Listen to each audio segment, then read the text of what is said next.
Hi, this is Rudy Jones of PalmettoStateBaseball.com. Welcome to the Palmetto State Baseball Podcast for Monday, March 31st, 2025. I'm recording this during a thunderstorm, so you may hear a few sound effects in the background. This podcast is a part of my coverage of college baseball in South Carolina. Offers schedules, scores, rankings, notes, and other news about all 33 teams in the state at PalmettoStateBaseball.com. Also, I've been doing a daily recap video on my YouTube channel, including mentioning some notable items and all the scores in the game, so you don't have to try to read everything if you're in a hurry. I also post on X, formerly known as Twitter, under the handle of Palmetto Base. Drop me an email at rudyjones@PalmettoStateBaseball.com or send me a message on X with comments or criticisms. What do I need to do better? If you like my coverage of college baseball in South Carolina, tell your baseball fan friends about it. And remember, all of my coverage is free. In lieu of a sponsor, I take a little time each week to talk about the church where I serve Jesus. I invite you to worship with me at Reedy River Baptist Church on US 25, between Travelers Rest and the Furman University Golf Course in Greenville County. Worship time is at 10:30 on Sunday mornings, and we're usually out by about 11:30, 11:45. For more information, like our ministries or times for Sunday school, Sunday night and Wednesday night services, visit reedyriverbc.org. Come check us out. I believe you will feel comfortable worshiping with us. My point to ponder this week is, with the NIL era upon us, meaning lots of college athletes are getting paid to perform, is it acceptable to criticize them when they don't produce? My initial take is no, but that may be because of decades when all if not most if not all players, were getting nothing more than a free education. These current days of going to the highest bidder are not what I envision college athletics as being. Well, schools will start moving away from scholarships and NIL and start treating athletics more like a club sport. And isn't that what college athletics at one time were intended to be? But if that happens, would the fan interest disintegrate? I don't know. I mean, are you pulling for the laundry, or are you pulling for the people that's wearing the laundry? Anyway, on another front, moving so many games from Sunday to earlier in the weekend because of weather concerns made for a lighter workday for me on Sunday. I'm also glad for the rain because it should help the battle control wildfires in the mountains of the Carolinas. Just more signs that prayer works. Before getting to the recaps, a shout out to Preston McDonald of Florence Darlington Tech for getting his 600th career coaching win over the weekend against Gaston College. And another shout out to Morris, which snapped a season-opening 24-game losing streak and a 25-game losing streak overall by beating Morris 15-2 in Game 2 of a doubleheader last Tuesday. Now let's take a closer look at last week. Clemson lost to Coastal Carolina and beat Presbyterian before heading down I-85 to face Georgia Tech in a series matching ranked ACC teams. The Tigers broke a tie late in the game to win the opener on Friday night. On Saturday afternoon, they decided to move Sunday's game up to Saturday to avoid the rain. And in Game 1, Kyle Lotus hit a pair of three-run homers, and the Yellow Jackets hit 6 homers overall, as the Tigers run-ruled Clemson in Game 1 of that doubleheader. That evened the series. But in that second game on Saturday, B.J. Bailey got his first career start at Clemson and was outstanding as a pitcher. He allowed 4 hits and a run while walking 3 and striking out 8 in 6 2/3 innings. He left with a 2-1 lead, but Tech went ahead in the bottom of the 8th. However, Clemson wasn't done. The Tigers scored 2 runs in the 9th to win the game and the series. While it was his first start at Clemson, Bailey made 11 starts for Coach Tim Wallace at Spartanburg Methodist College. Bailey, who missed the 2024 season at Clemson with an injury, is a graduate of Woodruff High, which happened to be my father's alma mater. Back to the Presbyterian-Clemson game for a moment. Highly regarded freshman Talon Bell got the first action of his Clemson career after missing time with an injury. He allowed a run, but didn't allow a hit as he walked 3 and struck out 2 in pitching the first inning against the Blue Hose. Of course, the Tigers went on to win that game. Coastal Carolina followed up that midweek win at Clemson with a 2-1 series win at Texas State in the Sun Belt Conference. Chanticleer starters Jacob Morrison, Riley Eichhoff, and Cameron Fluke went 21 1/3 innings with 26 strikeouts and 0, that is none, walks. They allowed just 15 hits and 2 earned runs for the series. Why didn't Coastal sweep, you say? Well, Texas State had 3 pitchers combined on a 3-hit shutout in the Saturday game, and that's how the Chanticleers lost their only game of the weekend. The Texas State Series capped an 11-day road trip for Coastal, and when the team arrived back home, their luggage wasn't there. Managers, who were the unsung MVPs of the athletic programs, had to go back and retrieve their luggage later on when it arrived later. South Carolina went 0-4 last week, dropping a midweek game to North Carolina in Charlotte and getting swept by number 1 Tennessee at home. Carolina has lost 7 straight, falling to 17-12 overall and 1-8 in the SEC. That matches the program's worst 9-game start to SEC play in school history, first done in USC's first season as a member in 1992. It comes as no comfort to the Gamecock fans, but all 12 losses have been to ranked teams. And it shows there's just a very small difference sometimes in being an elite team and a so-so team. Things like turning a double play instead of booting a routine grounder, or getting a hit with runners in scoring position and not popping up, or not serving up fat pitches on an 0-2 count. If a couple of plays had gone differently on the weekend, Carolina fans might be feeling a little better about themselves today. But as the old saying goes, if ifs and buts were candy and nuts, we'd all have a Merry Christmas. Earning an NCAA tournament bid isn't out of reach yet, but USC needs to start making some hay soon. The problem for the Gamecocks is they'll be facing teams in the same boat the next 2 weekends in Mississippi State and Texas A&M. Both are expected to be doing better than they are, and both are 1-8 in the SEC. Word out of Columbia is infielder Nolan Naraki may miss the rest of the season with an injury, and catcher Talmadge Lecroy is dealing with another injury that could side on him for a long time, if not for the rest of the season. Pitcher Dylan Elskew is still out as well as he recovers from complications from being hit by a baseball and then a little oblique strain after that. Charleston Southern snapped a 7-game losing streak with a pair of Big South Conference wins over Winthrop last weekend. On Saturday, the Buccaneers hit 5 home runs in a game for just the second time in school history and the first time since 1985. Winthrop had a 2-2 week. Wofford had a 3-1 week, including a 2-1 series win over the Citadel to open the Southern Conference play. The Bulldogs also had a midweek win over College of Charleston. In that game, umpires reversed what was at first ruled a College of Charleston home run. I'm told Cougars coach Chad Holbrook, understandably, was very upset about the reversal and let the umpires hear about it profusely. I never saw a replay, so I never have no idea which decision was correct. I do know one thing. Umpires want to get the call right no matter what the situation is. The Cougars followed that midweek loss by losing 2 of 3 to Campbell in the Coastal Athletic Association. Presbyterian rebounded from its loss to Clemson with a Big South Conference series with UNC Asheville. They won 2 of 3. Trey Fenderson matched the school's single-game record with 5 hits in Saturday's game. Saturday's second game, USC Upstate stepped out of conference to play East Tennessee State, which has been playing this year. The Buccaneers out-homered the Spartans 14-9 in winning the series 2-1. Scott Newman hit 3 home runs on Saturday for Upstate. In NCAA Division II, Francis Marion extended its winning streak to 7 with a sweep of Shorter to finish up a 4-0 week.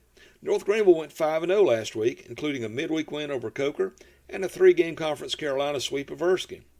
The Flying Fleet began the week with a win over Limestone. Limestone bounced back from that loss with a South Atlantic Conference Series sweep of Mars Hill. Benedict scored 33 runs in Sunday's doubleheader to complete a 3-game sweep of Morehouse in the Southern Intercollegiate Athletic Conference. Newberry had a couple of comeback wins en route to a South Atlantic Conference sweep of Coker. The Cobras suffered an 0-4 week after that loss to North Greenville as well. Lander bounced back from a midweek loss to Mars Hill to sweep USC Aiken in the Peach Belt Conference. Aiken was coming off a midweek win over Central Savannah River area rival Augusta in the battle for the paddle. Anderson took a South Atlantic Conference home series over Wingate, while Southern Wesleyan went 1-3, including a Conference Carolina series loss to Barton. USC Beaufort was swept by Columbus State, while Claflin went 0-5 last week as its losing streak hit 18. They lost to Georgia College, coached by former Gamecock pitcher Nolan Belcher, over the weekend. Spartanburg Methodist had the best week of the state's NAIA schools, going 5-1. Meanwhile, Morris, as I mentioned earlier, snapped that 24-game losing streak with that win over Morehouse last Tuesday. The Hornets did not play again the rest of the week. Columbia International 1-2 at St. Andrews, while Voorhees had an 0-4 week. Bob Jones did not play. In NJCAA Region 10, Florence Darlington Tech's winning streak hit 13 before the Stingers lost to Gaston College on Friday in the meeting of the teams holding the top 2 spots in the region standings. Tech rebounded to build its lead to 4 games with 12 games left by winning the final 2 games of the series, both played on Saturday.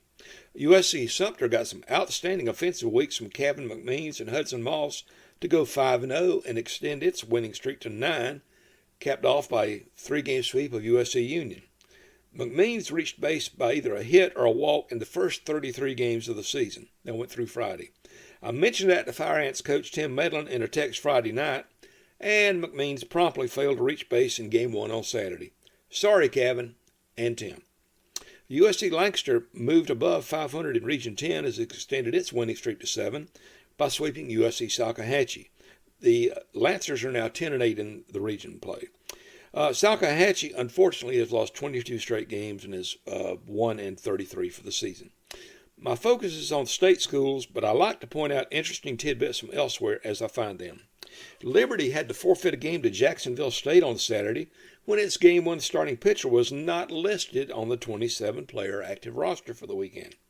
Jacksonville State brought the issue to the attention of the umpires after one pitch, and Conference USA rules call for a forfeit for using an ineligible player.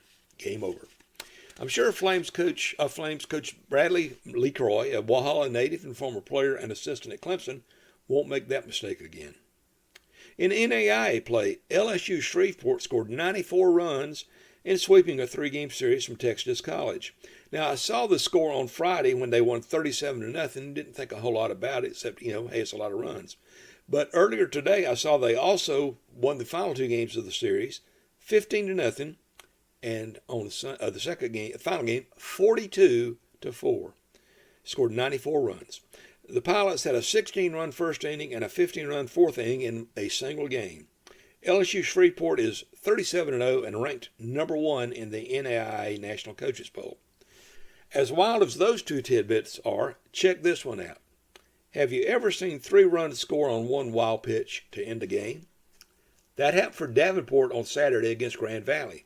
Davenport was trailing 7-5 in the bottom of the 7th with the bases loaded, 2 out, and a 3-2 count on the batter. Of course, the runners were off for the pitch. The ball was in the dirt for ball 4, bounced high and away from the plate. The catcher lost sight of the ball and got little to no help from the pitcher and other teammates trying to locate it. The first run, of course, scored on the bases-loaded walk. The tying runner came in from second, slid in to tie the score, and the winning run scored standing up as the catcher finally located the ball and made a desperation toss too late and off target.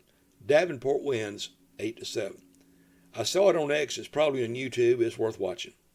I named USC Sumter my team of the week for March 24th through 30th on the strength of a 5-0 week and that 9-game winning streak. Clemson remained number 1 in the Palmetto State baseball rankings for Division I teams, with North Greenville atop Division II, Columbia International and NAIA, and Florence Darlington Tech atop junior college. Now, on to the conference standings.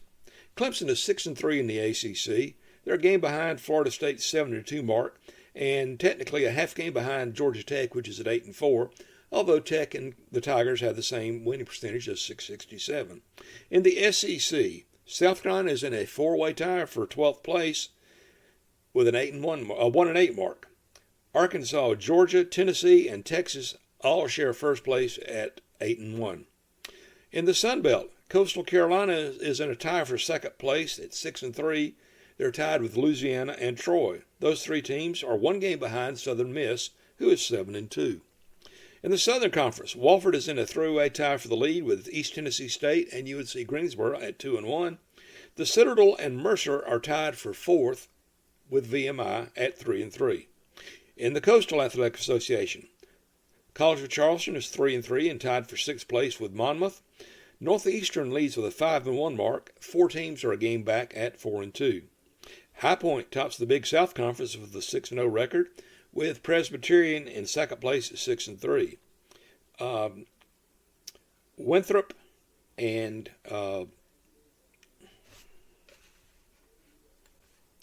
Sorry, I had something wrong written down. Winthrop and USC Upstate share third place with two other teams at 3-3, and Charleston Southern is in last place at 2-7. Among NCAA Division II schools, Francis Marion at 15-6 is a half game behind Young Harris in the standings, or actually by percentage points. Young Harris is 13-5, so the Patriots are a half game ahead, but you go by percentage points. North Greenville is in a three-way tie for third. Southern Wesleyan is in 10th place at 7-14, and Erskine is in 11th at 5-13. Lander has a 12-3 record in the Peach Belt Conference and trails co-leaders Georgia College and North Georgia by a game. USC Aiken is in 7th place at 6-9. USC Beaufort is in 9th at 1-14, and Claflin brings up the rear at 10th at 0-15. In the South Atlantic Conference, Limestone at 11-10 shares 4th place with Wingate. Coker at 9-9 shares 6th with Lincoln Memorial. Anderson is tied for 9th with Tusculum at 8-10, and Newberry is in 11th place at 8-13. Benedict at 11-9 and Albany State share 5th place in the Southern Intercollegiate Athletic Conference standings. Spring Hill leads with an 18-2 record. In the Appalachian Athletic Conference, Columbia International is 7-11, tied with Montreat for 9th place. Reinhardt and Johnson lead with 14-4 records. Spartanburg Methodist has a 6-1 record in the Continental Athletic Conference. They've got a very, very off-balance schedule, so it's really hard to come up with much in the way of standings. Georgia Gwinnett is ahead of the Pioneers percentage-wise, but has only played one game, and that was a win over Spartanburg Methodist. Voorhees remained in third place in the HBCU Athletic Conference East Division at 10-11. They're 8.5 games behind first place Talladega. In Junior College Region 10, Florence Darlington Tech at 15-3 is 4 games up on Gaston College at 11-7. USC Lancaster is 10-8. USC Sumter is 9-9. USC Union is 8-10, and USC Salkehatchie is 1-17. On Sunday night, I posted up-to-date standings for all the conferences involving state teams at PalmettoStateBaseball.com. You can click on there and get the leaders. I noticed I neglected to mention who's leading the South Atlantic Conference, but you can find it on the website. So, on to this week. On Tuesday, Clemson has a neutral site game against Georgia Southern at SRP Park in North Augusta. If you haven't been to that ballpark yet, check it out. I liked it. Speaking of neutral site games, USC Upstate and Wofford play on Tuesday in the first game at the new Fifth Third ballpark, easier for me to say, in downtown Spartanburg. It was built to be the home for the Hub City Spartanburgers minor league team, and city officials hope it will give the downtown area a boost similar to what Fluor Field has done for Greenville. From what I've seen online, the ticket sales have been brisk. Hope they have a good crowd, and it's the start of something really nice happening for downtown Spartanburg. A third neutral site game on Tuesday has Coker and UNC Pembroke playing at Florence's Carolina Bank Field at 2 o'clock. That game originally was supposed to be played at Pembroke Tuesday night. There are several other Tuesday matchups of state programs. South Carolina plays host to Presbyterian. Charleston Southern is at College of Charleston. Bob Jones is at Spartanburg Methodist. Francis Marion is at Lander. Limestone is at Erskine, and USC Union is at the Columbia International JV team. Elsewhere, Coastal Carolina is at home against Campbell, and Winthrop makes a return visit to North Carolina A&T after those teams played in Rock Hill last week. On Wednesday, the Citadels at Winthrop, USC Aiken plays host to a ranked Catawba team, Newberry is at Augusta, and USC Sumter plays the Francis Marion developmental team. This weekend, Clemson visits ACC newcomer California, while South Carolina is at Mississippi State in a matchup of struggling SEC teams. Coastal Carolina has a Sun Belt Conference home series against Arkansas State. Other state Division I teams with home series this weekend are Presbyterian against Longwood, Winthrop against UNC Asheville, and Wofford against Sanford, which is surprisingly in last place in the conference in the SoCon this year. Elsewhere, Charleston Southern is at Radford, College of Charleston is at Monmouth, USC Upstate is at Big South leader High Point, and the Citadel has a non-conference series at Western Michigan. Most of the state's NCAA Division II teams are on the road this weekend, with Coker, Francis Marion, Limestone, and Lander the only ones with home series. In Junior College Region 10, USC Lancaster is at Florence Darlington Tech, USC Sumter is at Gaston College, and USC Union is at USC Salkehatchie. The entire state schedule, including times, is always available on the calendar at PalmettoStateBaseball.com. And of course, I try to update as best I can every day. If you enjoy my podcast and other coverage of college baseball in South Carolina, tell your baseball fan friends about PalmettoStateBaseball.com, please. Also, let me know what you think I could do better. I submit baseball is the greatest sport God ever allowed to be invented, and I want my coverage to be the best it can be. Email comments, compliments, criticisms, or suggestions to me at rudyjones@PalmettoStateBaseball.com. Again, you can follow me on X under the handle Palmetto Base. As a reminder, I invite you to come worship with me at Reedy River Baptist Church, 871 North 25 Bypass between Travelers Rest and the Furman University Golf Course in Greenville County. Worship time is 10:30 on Sunday mornings. I hope you will discover that we are a friendly church and will want to worship with us regularly. Learn more about our church and our ministries at our website, reedyriverbc.org. Thanks again for listening to the March 31st, 2025 episode of the Palmetto State Baseball Podcast. This is Rudy Jones of PalmettoStateBaseball.com saying, it's a beautiful day for baseball. Let's play too.